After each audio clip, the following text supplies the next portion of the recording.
அதிமுகவுடைய பொதுச் செயலர் எடப்பாடியார் அவர்கள். அவர் வந்து அழகா கையாண்டிருக்காரு. அவருக்கு சொல்ல தயக்கிறதுனாலும் பரவாயில்ல, நான் சொல்றேன் அந்த வார்த்தையை, நீ சொல்ற வார்த்தையை விட நான் சொல்றேன், விட்டு கொடுத்தவரோட கெட்டு போனதா சரித்திரம்னு சொல்லிட்டு அவரோட தலைமை பண்பை இன்றைக்கும் நிரூபிச்சிருக்காரு. அவர் ஒரு வாழ்த்து செய்தி அனுப்பிச்சிருக்காரு, இணைந்து செயல்படுங்கிற வார்த்தை சொல்லியிருக்காரு. இது மிகப்பெரிய லெவலில் டிடிவி அவர்களுக்கு வந்து ஒரு என்ன சொல்றது, ஒரு மன திருப்தியை கொடுத்துருக்கும். அதிமுக கூட்டணியில வந்து டிடிவி அவர்கள் சேர்ந்த நியூஸை, தமிழ்நாட்டில் நடக்கிற நியூஸை தாவேகா தலைவர் விஜய் அவர்கள் பார்த்தார்னா கண்டிப்பா தெரியும் அவரோட நிலைமை என்னங்கிறது. தாவேகாவோட நிலைமை மட்டும்தான் இங்க வந்து மீண்டும் மீண்டும் சொல்லப்படுறது என்னன்னா, ஒரு மாசம் கப்சிப் கட்சி இது. தாவேகா நிலைமை மீண்டும் மீண்டும் பரிதாபத்துக்குரியாகுது. ஒவ்வொரு கட்சியும் அவங்களுடைய தேர்தல் வேலையை செய்ய தயாராயிட்டாங்க. ஆனா இப்போ வரைக்கும் தாவேகா எந்த வேலையும் செய்யாம இருக்கிறாங்க. வைத்திலிங்கத்தால எந்த விதத்திலையும் பாதிப்பு இல்லை. ரெண்டாவது, டெல்டா மாவட்டங்களை பொறுத்த வரைக்கும் திமுக அதிமுக ரெண்டுமே சம பலங்களை உடையது. திமுகவுக்கும் அதுக்கு உண்டான பலங்கள் எப்பவுமே உண்டு. ஆனா அங்க எப்பவுமே உட்கட்சி மோதல் அதிகமாக செயல்படும். அந்த உட்கட்சி மோதல்ல ஒரு பெரிய நபர் அப்படின்னு ஒரு அனுபவம் வாய்ந்த ஒரு நபரை கொண்டு வைத்திலிங்கத்தை வந்து உள்ள வச்சிருக்காங்களே தவிர, மீண்டும் மீண்டும் இந்த கட்சி இளைஞர்கள் பக்கம் திரும்பாம மீண்டும் மீண்டும் வந்து வயதவர்கள் அது யாரு அந்த கட்சியில இருந்து போவாங்க, இந்த கட்சியில இருந்து வாங்கன்னு சொல்லி அவங்களுக்கு முன்னுரிமை கொடுக்குற வேலையை தான் திமுக பண்றாங்க. அப்போ அதிமுக கூட்டணியில இணைஞ்ச டிடிவி அவர்களால யாருக்கு வந்து பாதிப்புன்னா வைத்திலிங்கத்துக்கு தான் பாதிப்பு.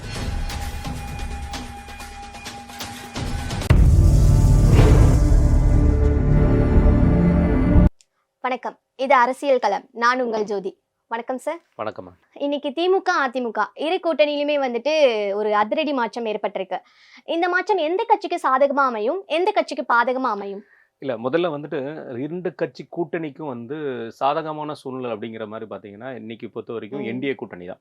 ஏன்னா இந்த சைடு யார் திமுக கூட்டணியில் யார் வந்து திமுக கூட்டணியில் இல்லை திமுக கட்சியில் யார் வந்து சேர்றா அப்படின்னா ஒரத்தநாடு எம்எல்ஏவோட வைத்திலிங்கம். அவர் முன்னாள் அதிமுக அமைச்சர். ஆனா அவர் அதிமுகல இருந்து விலகி ஓபிஎஸ் அணிங்கிற மாதிரி ஒரு அணியில அதிமுக தொண்டர் உரிமை மீட்பு கழகம் குழு ஏதோ ஒரு பேர்ல இயங்கிட்டு இருந்த ஒரு நபர். ஓ பன்னீர்செல்வம் அவர்களுக்கு கூட இருந்த ஒரு வலதுகரமா செயல்பட்ட முன்னாள் அமைச்சர் தான். ஆனா வந்து அவர் கட்சியிலிருந்து விலகி ஓரங்கட்டப்பட்டு 2022 இருந்தே ஓரங்கட்டப்பட்டவர். இப்ப இல்ல, 2022 இருந்தே ஓரங்கட்டப்பட்டவர். அவர் வந்து திமுக இணைஞ்சிருக்காரு. இது என்னங்க திமுக இணைஞ்சிருக்காரு, பரவாயில்லையே. இது ஒரு சிவகார்த்திகேயன் படத்துல வரும் பாத்தீங்களா, இதுக்கு முன்னாடி பல தடவை நடந்திருக்கு, ஆனா இதான் முதல் முறை அப்படின்னு சொன்னாங்கல்ல, அந்த மாதிரி தான் கணக்கு. திமுக பொறுத்த வரைக்கும் யாரெல்லாம் வந்து விரக்தியில இருக்கா, யார் வந்தா வந்து நம்ம வந்து கட்சி வந்து பலம் பெற்றிருக்கு, மக்கள்கிட்ட வந்து ஒரு ஃபேம் பண்ணிட்டே இருப்பாங்க. அதுல யாரெல்லாம் பண்ணாங்க பார்க்கும்போது இவர் வைத்திலிங்கம் அவர்களை வந்து பிடிச்சிருக்காங்க. அவர் வைத்திலிங்கம் ஒரத்தநாடோட எம்எல்ஏ. அந்த எம்எல்ஏ பதவி ராஜினாமா பண்ணிட்டு இன்றைக்கு வந்து சேர்ந்திருக்காரு. அது டெல்டா மாவட்டத்துல. குறிப்பா சொல்ல போனா ஒரத்தநாடுல வந்து அவர் எப்போ ஜெயிச்சிருக்காருன்னா 2001 2006 காலகட்டங்களில் ஜெயிச்சிருக்காரு. அதுக்கப்புறம் 2011 ஜெயிச்சிருக்காரு, 2021 ஜெயிச்சிருக்காரு. அவர் ஒரு எம்எல்ஏ தான். ஆனா இந்த சைடு அதிமுக கூட்டணி, அதாவது என்டிஏ கூட்டணியில இணைஞ்சது அமமுக, அதாவது அம்மா மக்கள் முன்னேற்ற கழகம் அப்படிங்கிற இதுல டிடிவி அவர்கள் வந்து இணைஞ்சிருக்கிறார். இந்த டிடிவி அவர்கள் இணைஞ்சது என்னன்னா, கிட்டத்தட்ட வந்து மிகப்பெரிய ஒரு பூம் வந்து ஒரு சவுத்துலையும் டெல்டா மாவட்டங்களையும் இந்த கூட்டணிக்கு பலமா அமையும். இதை அவர் ப்ரூவ் பண்ணியிருக்காரு. எப்போ அப்படின்னா 2021 சட்டமன்ற தேர்தலில் கிட்டத்தட்ட 31 தொகுதியில 35,000 வாக்குகள், 55,000 வாக்குகள்ல இருந்து 10,000 வாக்குகள் வரைக்கும், அதாவது 10ல இருந்து 26% வரைக்கும் பிரிச்சிருக்காரு. அது குறிப்பா சொல்ல போனா சவுத்துல 18 தொகுதியில இவர் வந்து 30,000 வாக்குகள் மேல வாங்கியிருக்கிறார். 12 தொகுதியில டெல்டா மாவட்டத்திலேயே வாங்கியிருக்காரு. அதுல 30,000 வாக்குகள் வரைக்கும் வாங்கின தொகுதிகளை வந்து குறிப்பிட்டு சொல்ல போனா கோவில்பட்டியில, அது அன்றைக்கு அவரே போட்டியிட்ட தொகுதி. திரு டிடிவி அவர்களே வந்து போட்டியிட்ட தொகுதி. இந்த மாதிரி ஒரு இயக்கம் வந்து சேர்ந்தது என்டிஏ கூட்டணியில, ஒரு தனிநபர் சேர்ந்தது வந்து திமுக. அப்போ இது திமுகவுக்கும் அதிமுகவும் இது ஒப்பிட்டு பார்க்கறதே ஒரு தவறான செயல். ஆனா மீடியா இன்னைக்கு என்ன பண்ணுவாங்க, அதிமுகவிலிருந்து மிக பிரபலம், அவர் வந்து திமுக வந்து ஜாயின் பண்ணிட்டாரு, அவர் வந்து பேட்டி கொடுக்குறாரு. எப்படி பேட்டி கொடுக்குறாரு, எனக்கு எடப்பாடி பழனிசாமி மீது வந்து அவரோட தலைமை மேல அதிருப்தி இருக்கு, இதை தான் ஏன் நீ 22லயே சொல்லிட்டு வந்துட்ட, உன்னை கட்சியிலிருந்து நீக்கி இருக்காங்க. அதிமுகலே அவர் கிடையாது, அவர் கட்சியிலிருந்து நீக்கப்பட்டவர். அவர் வந்து அதிமுக தலைமையை பத்தி குறை சொல்றதுக்கு அவருக்கு எந்த ஒரு என்ன சொல்றது, ஒரு தகுதியும் சொல்லக்கூடாது. அது வந்து ரொம்ப திறந்தாழ்ந்த வார்த்தையா இருக்கும். ரைட்ஸ் கிடையாது, அதுதான் உண்மை. ஆனா மறுபடியும் திமுக சைட்ல இருந்து கொண்டு சொல்லப்படுறது என்னவா இருக்கும்னா, இன்றைக்கு அதிமுக இருந்து முன்னாள் அமைச்சர் எங்கள்கிட்ட வந்து சேர்ந்துட்டாங்க அப்படின்னு ஒரு பலத்தை தான் அவங்க மறுபடியும் கட்டமைப்பாங்க. ஆனா மக்கள் மத்தியில கிளியரா தெரியும், இது என்டிஏ கூட்டணிக்கு தான் இன்றைக்கு சாதகமா அமைஞ்சிருக்கு. இப்ப வந்துட்டு டிடிவி வந்து ஏடிஎம்கேவோட கூட்டணியில இணைஞ்சிருக்காங்க. நம்ம எதிர்க்கட்சி தலைவர் எடப்பாடியார் வந்துட்டு டிடிவிக்கு டிடிவி தினகரன் சாருக்கு வந்து வாழ்த்து சொல்லியிருக்காங்க. இத நீங்க எப்படி பார்க்குறீங்க? இல்ல இது வந்து இந்த எப்பவுமே அதிமுக கூட்டணியை வந்து திமுக கூட்டணியில இருக்கிற நபர்களும் ஆகட்டும், திமுகவோட அடிப்பொடிகள் ஆகட்டும், அதாவது மீடியால இருக்கிற பலரும் சொல்லக்கூடிய ஒரு வார்த்தை, திமுக கூட்டணி மட்டும் தான் ஜெல்லோட இருக்கு, அதிமுக கூட்டணி ஜெல்லாகாது அப்படிங்கிற மாதிரி ஒரு வார்த்தையை சொல்லியிருக்காரு. டிடிவி அவர்களிடம் கூட சின்ன சின்ன வந்து ஒரு மனக்கசப்பு இருந்திருக்கலாம், அல்லது வந்து அவர் சொல்ல தயங்குற வார்த்தைகள் கூட இருந்திருக்கலாம். ஏன்னா இன்னைக்கு அவர் கூட்டணிக்குள்ள வர்றதுக்கு முன்னாடி அவர் சொன்ன வார்த்தை, விட்டு கொடுத்தவங்க யாரும் கெட்டு போனதில்ல அப்படிங்கிற மாதிரி சில விஷயங்களை சொல்லிட்டு வந்து அவர் வந்து சேர்ந்தார். ஆனா இபிஎஸ் அவர்கள், இன்றைக்கு எதிர்க்கட்சி தலைவராக இருக்கக்கூடிய எடப்பாடியார் அவர்கள் நேரடியாக வந்து அவருக்கு எக்ஸ் வலைதளத்தில் ஒரு வாழ்த்து செய்தி அனுப்பியிருக்காரு. அதில் அவர் சொல்லியிருக்கிற என்னன்னா, வாரிசு அரசியலை ஓரங்கட்ட, மக்கள் வெறுப்பு அரசியலை ஓரங்கட்டுறதுக்கு, திமுகவை இந்த ஆட்சியிலிருந்து அகற்றுவதற்கு என்டிஏ கூட்டணியில் இணைந்த டிடிவி அவர்களுக்கு வாழ்த்துக்கள், நாம் இணைந்து செயல்படுவோங்கிற வார்த்தையை சொல்லியிருக்காரு. இது மிகப்பெரிய ஒரு சாதகமான ஒரு விஷயம். ஏன்னா அதிமுகவும் அமமுகவும் ரெண்டும் ஒன்று தான். அது அவர் சொன்ன மாதிரி பங்காளி சண்டை தான். நான் இன்னைக்கு சண்டைங்கிற ஒரு விஷயம் இருந்தாலுமே அங்க ஒவ்வொரு மாவட்டத்திலையுமே இவங்க ஆல்ரெடி வந்து ஒரே கூட்டத்தில் இருந்தவங்க தானே. அப்ப இவங்களுக்குள்ள வந்து பெரிய மனக்கசப்பு எதுவுமே இருந்திருக்காது. ஆனா இன்னைக்கு அவங்க ஜெல் ஆகும்போது நல்லாவே ஜெல் ஆக முடியும். அவங்களுக்கு வந்து அந்த ஜெல்லை வந்து யார் வந்து வழிநடத்தி கொண்டு போகணும், அது என்டிஏ கூட்டணியோட பாஜக வந்து அதை செய்ய முடியாது. அதை உணர்ந்தவர் தான் அதிமுகவுடைய பொதுச் செயலர் எடப்பாடியார் அவர்கள். அவர் வந்து அழகா கையாண்டிருக்காரு. அவருக்கு சொல்ல தயக்கிறதுனாலும் பரவாயில்ல, நான் சொல்றேன் அந்த வார்த்தையை, நீ சொல்ற வார்த்தையை விட நான் சொல்றேன், விட்டு கொடுத்தவரோட கெட்டு போனதா சரித்திரம்னு சொல்லிட்டு அவரோட தலைமை பண்பை இன்றைக்கும் நிரூபிச்சிருக்காரு. அவர் ஒரு வாழ்த்து செய்தி அனுப்பிச்சிருக்காரு, இணைந்து செயல்படுங்கிற வார்த்தை சொல்லியிருக்காரு. இது மிகப்பெரிய லெவலில் டிடிவி அவர்களுக்கு வந்து ஒரு என்ன சொல்றது, ஒரு மன திருப்தியை கொடுத்துருக்கும். கண்டிப்பான முறையில் டிடிவி அவர்கள் நாளை பின்ன செய்தியாளர்கள் சந்திக்கிறதுங்கிறது, இந்த செய்தியாளர்கள் யாருமே இனி சந்திக்க மாட்டாங்க. தீபா, இனிமே டிடிவி தினகரன் அவர்களை இந்த செய்தியாளர்கள் சந்திக்க மாட்டாங்க. ஏன்னா என்டிஏ கூட்டணிக்குள்ள வந்துட்டார்ல, இனிமே எப்படி சந்திப்பாங்க? அப்படி ஒரு சந்திக்க வேண்டிய சூழ்நிலை வரும்போது திமுகவுடைய ஆட்சியை, இந்த திராவிட மாடல் ஆட்சியை இன்றைக்கே சொல்லிவிட்டார் திராவிட மாடல் ஆட்சின்னு.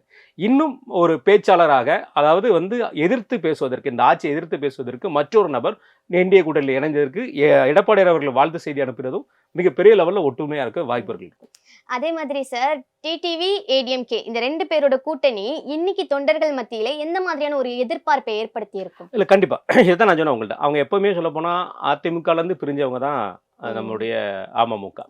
அப்போ வந்து அந்த கட்சி ஏற்கனவே வந்து ரெண்டு பேருக்குமே ஒரே கொள்கை தாங்க. இங்க அதிமுகவோட கொள்கையை பொறுத்த வரைக்கும் திமுக ஆட்சிக்கு வரக்கூடாது, திமுக இது பண்ணக்கூடாதுங்கிறதா அவங்களுடைய கொள்கை. அதை தாண்டி வந்து அவங்க பெரிய கொள்கைங்கிறது கான்செப்ட்ல வந்து பெருசா திமுக அதிமுக கொள்கையில வேறுபாடுகள் வராது. ஆனா என்றைக்குமே வந்து அவங்க கொள்கையிலிருந்து மாறாம செயல்படக்கூடியவங்க அதிமுக. அவங்க என்ன நடக்குமோ அதான் சொல்லுவாங்க. அவங்களுடைய 5 தேர்தல் அறிக்கை கூட பார்த்துருப்போம். நம்ம இப்போ கூட பொதுச்செயலர் அவர்கள் வெளியிட்ட தேர்தல் அறிக்கையில் கூட பார்த்துருப்போம். எது நடக்குமோ அதான் சொல்லக்கூடிய ஒரு கேரக்டர் அவர் இன்னைக்கு இந்த வேறு ஒரு கூட்டணி அமைஞ்சிருக்குன்னு சொன்னோன்னே அவங்க தொண்டர்கள் மத்தியில் வந்து மிகப்பெரிய ஒரு வரவேற்பு இருக்கும். ஏன்னா அவங்களுக்குமே என்ன ஆகும்னா, இன்னொரு கட்சியில் இப்போ உதாரணத்துக்கு எடுத்துக்கோங்களேன், இந்த ஒரு நடிகர் ஒருத்தர் ஆரம்பிச்சு இப்போதான் வந்து வளர்ந்துட்டு வரதுல ஒரு கட்சி, ஆமாம் டிவிக்கே, அந்த கட்சியோட ஒரு டிடிவி கூட்டணி வச்சிருந்தா இவங்களுடைய அனுபவம் என்ன, அங்கே டிவிகேவோட அனுபவம் என்ன, எப்படி ஜெல்லாக வாய்ப்பு இருக்கும்? இன்னைக்கு டிவிகேவோட தொண்டர்கள் யாரு? எல்லாருமே 25 வயசுக்கு கீழே உள்ளவங்க தான். அவங்களாம் என்ன வேலை பார்க்காங்க? தலைவர் எந்த வேலையும் பார்க்கல, நாங்களும் எந்த வேலையும் பார்க்கலன்னு இருக்காங்க. ஒருவேளை டிடிவி அவர்கள் போய் சேர்ந்தாருன்னா அவரும் வழக்கம் போல சும்மா இருக்க வேண்டியதான். இதனால வந்து ஒண்ணுமே கிடையாது. ஆனா இன்றைக்கு அதிமுக களத்துல உட்கார்ந்து செயல்பட்டு இருக்காங்க. அப்ப களத்துல செயல்பட்டு இருக்கும்போது அமமுகவுக்கும் ஏற்கனவே அனுபவம் இருக்கும்போது இது ஜெல்லாகிறது ரொம்ப ஈஸியா ஜெல்லாயிரும். அது ஒண்ணு இல்ல, டிடிவி அவர்கள் 2 பேட்டி கொடுத்துட்டாருன்னா அவங்க தொண்டர்களுக்கு அதிமுக அணுகிற முறை ஈஸியா போயிடும். இங்க ஆல்ரெடி எடப்பாடியார் அவர்கள் வாழ்த்து செய்தி அனுப்பிச்சிட்டாரு, வந்து செயல்படுங்கன்னு சொல்லிட்டாரு. எல்லாத்துக்கும் மேல 23ஆம் தேதி பிரைம் மினிஸ்டர் இங்க வராரு. என்டிஏவோட முதல் வந்து பிரச்சார கூட்டம் நடக்குது. அன்றையோட முடிஞ்சது. திமுக கூட்டணிக்கு மிகப்பெரிய ஒரு பலமான கூட்டணி, என்டிஏ கூட்டணி உருவாயிடுச்சுன்னு காமிச்சிருவாங்க. சேம் சார், இப்போ வந்துட்டு நம்ம வைத்தியலிங்கம் அவர்கள் வந்துட்டு டிஎம்கேவோட இணைஞ்சிட்டாங்க. இப்போ வரப்போற எலெக்ஷன்ல டெல்டா மாவட்டத்தில் இது எந்த மாதிரியான ஒரு தாக்கத்தை உருவாக்கும்? இல்லை, இதுதான் நான் முதலே சொல்லியிருந்தேன். டிடிவி அவர்கள் இணைஞ்சதுல வந்து ஒரு கட்சி, அது வந்து கிட்டத்தட்ட டெல்டாவில் 2021 ஒரு 12 தொகுதியில் வந்து கிட்டத்தட்ட 10% வாக்குகள் வாங்கியிருக்காங்க. அதுலேயும் வந்து குறிப்பிட்ட சில தொகுதிகளில் வந்து 30,000 வாக்குகள் மேலே வாங்கியிருக்காங்க, சில தொகுதிகளில் 10,000 வாக்குகள் வரைக்கும் வாங்கியிருக்காங்க. அது ஒரு பக்கம். இந்த வைத்தியலிங்கம் அவர்கள், இவர் யார் அப்படின்னு சொல்லி பார்த்தீங்கன்னா, அதிமுகவில் முன்னாள் பொதுச் செயலாளர் அம்மா ஜெயலலிதா அவர்களால் கண்டறியப்பட்டவர் தான் சொல்லணும். அப்படிதான் சொல்ல முடிய வார்த்தைகள். 2001 தான் இவர் வந்து எம்எல்ஏக்கு நிற்கிறார், ஜெயிக்கிறாரு. அப்போ வந்து 2001 ஆட்சியில் இருக்கும்போது அவருக்கு பதவிகள் கொடுக்கப்பட்டது. 2011 ஆட்சிக்கு வந்த போதும் பதவிகள் கொடுக்கப்பட்டது அவருக்கு. 2016 அம்மா இருக்கிற வரைக்குமே அவருக்கு உண்டான பதவிகள் கொடுக்கப்பட்டதாக இருந்தது. அவர் நல்ல முறையில் தான் வச்சுருந்தாங்க, அதில் மாற்று கருத்து கிடையாது. ஆனால் 2016 அவர் வந்து போட்டியிடலை. 2016 தோல்வி விட்டுறார் சார், போட்டியிடல தோல்வி விட்டார். 2016 2021 வரைக்கும் அவர் வந்து ராஜ்யசபா எம்பியாக இருந்தார். ஸோ அவரை நல்ல முறையில் வச்சுருந்தாங்க. ஆனால் அவர் தனி மனிதன் தான். அந்த தனி மனிதனால் அந்த தொகுதியை வேணால் டேமேஜ் பண்ண முடியும். அப்படி பார்க்கும் பொழுது இதே உரத்த நாடுல 40,000 வாக்குகள் கடந்த முறை டிடிவி அவர்கள் வாங்கியிருக்கிறார். அப்போ அதிமுக கூட்டணியில் இணைஞ்ச டிடிவி அவர்களால் யாருக்கு வந்து பாதிப்புன்னா வைத்தியலிங்கத்துக்கு தான் பாதிப்பு. அவருக்கு தான் பாதிப்பே தவிர இவங்க வைத்தியலிங்கத்தால எந்த விதத்திலையும் பாதிப்பு இல்லை. ரெண்டாவது டெல்டா மாவட்டங்களை பொறுத்த வரைக்கும் திமுக அதிமுக ரெண்டுமே சம பலங்களை உடையது. திமுகவுக்கும் அதுக்குண்டான பலங்கள் எப்பவுமே உண்டு. ஆனால் அங்கே எப்பவுமே உட்கட்சி மோதல் அதிகமாக செயல்படும். அந்த உட்கட்சி மோதல்ல ஒரு பெரிய நபர் அப்படின்னு ஒரு அனுபவம் வாய்ந்த ஒரு நபரை கொண்டு வைத்தியலிங்கத்தை வந்து உள்ள வச்சிருக்கிறாங்களே தவிர மீண்டும் மீண்டும் இந்த கட்சி இளைஞர்கள் பக்கம் திரும்பாம மீண்டும் வந்து வயதவர்கள் அது யார் அந்த கட்சியிலேருந்து போவாங்க இந்த கட்சியிலேருந்து வாங்கன்னு சொல்லி அவங்களுக்கு முன்னுரிமை கொடுக்குற வேலையை தான் திமுக பண்ணுறாங்க. அதனால வைத்தியலிங்கம் அவர்கள் இணைந்தது உரத்த நாடுல சில இடங்கள்ல மட்டும் வாக்கு வந்து கூடுறதுக்கு வேணா வாய்ப்புகள் இருக்கலாமே தவிர உரத்த நாடு ஒரு சட்டமன்ற தொகுதியில் வேணா வாய்ப்புகள் கூட வாய்ப்பு இருக்குமே தவிர மொத்த டெல்டா மாவட்டத்தையும் அது பாதிக்காது. எந்த விதத்திலையும் அதுக்கு வாய்ப்புகள் கிடையாது. இறுதியா ஒரு கேள்வி சார், இவ்வளவு பரபரப்பா போயிட்டு இருக்கு, இந்த பரபரப்பு மக்கள் மத்தியில எப்படி எதிரொலிக்கும் நீங்க எதிர்பார்க்கறீங்க? இல்ல இது வந்து எப்படின்னா மக்களோட எதிரொலிப்பு எப்படின்னா இன்னைக்கு பொறுத்த வரைக்கும் டிடிவி அவர் இணைஞ்சதுங்கிறது ஒரு கட்சி கூட்டணியா இணைஞ்சதுங்கிறது கான்செப்ட்ல வரும். அப்போ ஒரு எதிர்பார்ப்புங்கிறது ஓகே டிடிவி வந்துட்டாரா அப்படிங்கிற ஒரு விஷயம் இருக்கும். இந்த தனி மனிதன் போய் ஒரு திமுக இணைஞ்சிருக்கிறது இவருக்கு வேலை இழப்பாங்கிற மாதிரி தான் மக்கள் போயிட்டே இருப்பாங்க. இன்னொரு பக்கம் வச்சுக்கோங்களேன், இன்றைக்கு வந்து கே செங்கோட்டையன் அவர்கள் என்ன சொன்னாரு, தாவேக்கால எல்லாருமே தேடி வர போறாங்க, பல முன்னோடிகள் வர இருக்காங்க, பல கட்சிகள் இணைய இருக்கு அப்படிங்கிற மாதிரி விஷயம் சொன்னாரு. செங்கோட்டையன் அவர்கள் வந்து பசுமன் ஜெயந்தி அவர்களை தேவர் ஜெயந்தி ஐயாவோட விழாக்கு போயிருக்கும் போது இவர் போய் நின்னாரு. அதனால கட்சியிலேருந்து நீக்கப்பட்டார். அதுக்கு அப்புறம் 2 பேர்ட்டையும் நாங்கள் பேசிட்டு இருக்கோம். யார்கிட்ட ஓபிஎஸ் அவர்கள்ட்டையும் பேசிட்டு இருக்கோம், டிடிவி அவர்கள்ட்ட பேசிட்டு இருக்கோம், கூட்டணிக்கு வர போறோம். நாங்கள் தாவேக்கா பக்கம் யாருமே திரும்பி பார்க்குற மாதிரி தெரியல. கே செங்கோட்டையன் இப்போ போய் என்ன பண்றாருன்னு தெரியல.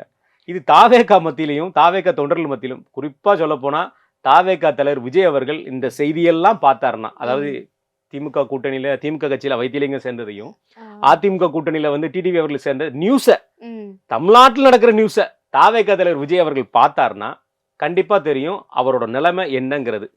தாவேக்காவோட நிலைமை மட்டும்தான் இங்க வந்து மீண்டும் மீண்டும் சொல்லப்படுறது என்னன்னா, 1 மாசம் கப்சிப் கட்சி இது. தாவேக்கா நிலைமை மீண்டும் மீண்டும் பரிதாபத்துக்குரியாகுது. ஒவ்வொரு கட்சியும் அவங்களுடைய தேர்தல் வேலையை செய்ய தயாராயிட்டாங்க. ஆனா இப்போ வரைக்கும் தாவேக்கா எந்த வேலையும் செய்யாம இருக்கிறாங்க. மக்கள் மத்தியில இதுதான் பெரிய ஒரு விஷயத்தை உருவாக்கும். ஏன்னா அதிமுக கூட்டணி பலமா ஆயிட்டே இருக்கிறாங்க. திமுக கூட்டணியின் பிரியில கூட்டணிக்குள்ள சின்ன சின்ன சலசலப்பு இருக்கு. அந்த சலசலப்பை சரி செஞ்சிருவாங்கன்னு வச்சுக்கோங்களேன். ஆனா இருந்தாலும் திமுக ஒரு கூட்டணியா செயல்படுது, அதிமுக செயல்படுது, திமுக செயல்படுது. ஏன் நாம் தமிழர் கட்சி அண்ணன் சீமான் அவர்கள் கூட பிப்ரவரியில் மிகப்பெரிய ஒரு மாநாடு நடத்த போறாரு. எல்லா விதமான கட்சி செயல்பாடுகளும் அண்ணன் கட்சியிலையும் செயல்பட்டு இருக்கு. ஆனா நாங்க தான் மாற்றுன்னு கிளம்பி வந்த தாவேக்கா எதை மாத்துறாங்கன்னு தெரியல. ஒருவேளை கட்சியையும் பேரையும் மாத்திட்டு கலைச்சிட்டு போனாங்கன்னா அது மக்கள் எதிர்பார்ப்பு பூர்த்தி செய்யற மாதிரி இருக்கும். ஸோ இதை பொறுத்த வரைக்கும் கண்டிப்பான பொருளை மக்களோட எதிர்பார்ப்புங்கிறது இந்த கூட்டணி இணைஞ்சதுனாலேயோ இந்த ஒரு தனிநபர் போய் சேர்ந்ததுனாலேயோ மக்களோட எதிர்பார்ப்பு ஒரு பக்கம் பலமாயிட்டு இருக்கு, ஒரு பக்கம் தனிநபர் ஒருத்தர் வர்றாரு அப்படிதான் தோணுமே தவிர மிகப்பெரிய லெவலில் ஒரு பாதகமான ஒரு சூழ்நிலை வந்து திமுகவுக்கு தான் கண்டிப்பான முறையில் இருக்க வாய்ப்பு இருக்கும். சாதகமான சூழ்நிலை அதிமுக இருக்க வாய்ப்பு இருக்கும். Thank you sir. மிக்க நன்றிப்பா.